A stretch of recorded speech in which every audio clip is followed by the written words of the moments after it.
ये है दैनिक प्रातःकाल का डिजिटल एडिशन प्रातःकाल लाइव।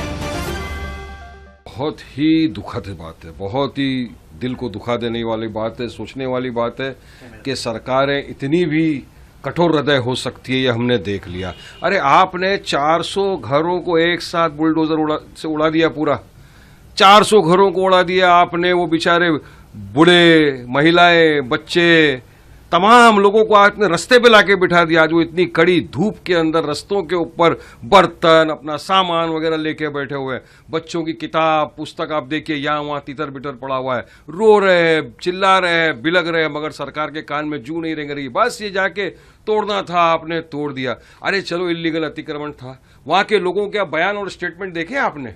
हर इंसान ये बोल रहा है कि हमारे पास 40-50 साल से हम यहाँ रह रहे हैं, हमारे पास पूरे पुरावे हैं, हम यहाँ पर वोट डालते हैं। इतने सारे पुरावे होने के बावजूद आपने जाके पूरे के पूरे बस्ती उड़ा दिया।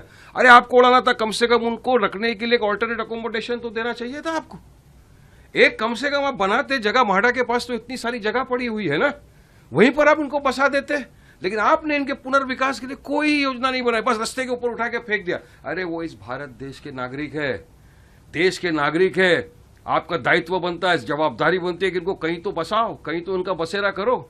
हाँ, कौन जवाबदारी लेगा? खुदा ना खास्ता वहां पे कुछ लोगों की जान चलेगी, हमको पता चल रहा है, वहां से फोन आ रहे हैं, वारिस भाई उसकी तबीयत खराब है, वो बीमार है, बूढ़ी महिला है। हमने यहां तक देखा कि पुलिस तो लाठियां चला रही है। एक वीडियो आपने देखा होगा कि किस तरह से एक बूढ़ी महिला के ऊपर मारा जा रहा है डंडे से। तो क्या इस तरह से कायदा कानून प्रशासन चलेगा? हाँ? अरे आपके दिल को क्या होगा? इतना कठोर आप कैसे हो सकते? और उन भ्रष्ट कर्मचारी, उन भ्रष्ट जो भाजपा ये बीएमसी के लोग हैं, जिन्होंने इतने साल से यहाँ पे अवैध निर्माण अगर था तो उन्होंने बनने की इजाजत दिया, उनके खिलाफ क्या कार्रवाई की आपने? उनके घरों पे कब आप बुलडोजर चलेंगे? कब उनके घरों को आप उड़ा देंगे? ये भ्रष्ट कर्मचारियों के जो लाखों रुपया वहां से ऐड गए, गरीबों को बनाने दिया, बनाओ। जब वो बनाए, वहां बस गए, उसके बाद आप तो मलाई खा के बैठ गए, गरीबों का मकान उड़ गया, आप तो घर में बैठ के हंस रहे हो, हीट हटा करो, देखा कैसा हमने उड़ा दिया घरों को। उनके भी घरों को उड़ाना चाहिए अगर इंसाफ की बात आ गई तो। ये सरासर मैं समझता हूं दुखद है और एक सेंसिटिव इशू है। देखिए, मैं तो था नहीं कल यहां पर मुंबई में, मेरे को बाहर से भी फोन आ रहे काफी। ये वारिस भाई एक मस्जिद थी, मस्जिद को भी आपने, अरे इतना सेंसिटिव इशू है, सोचना चाहिए। मस्जिद, मंदिर, गिरजाघर, गुरुद्वारा, ये सब एक ऐसी जगह होती है जिससे लोगों की आस्था जुड़ी हुई रहती है। कुछ खुदा ना खास्ता होता क्या करते?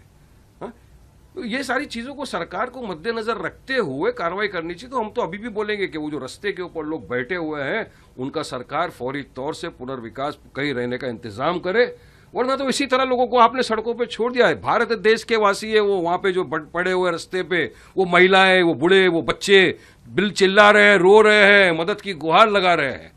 तो ऐसे लोग छोड़ देंगे आप क्या? तो हम चाहेंगे कि सरकार फौरी तौर से कुछ उनका अरेंजमेंट करे रहने का। और ये बहुत दिल आहत है, बहुत दिल दुखा हुआ है, ज्यादा कुछ नहीं बोल सकता। आपको लगता है जायज है?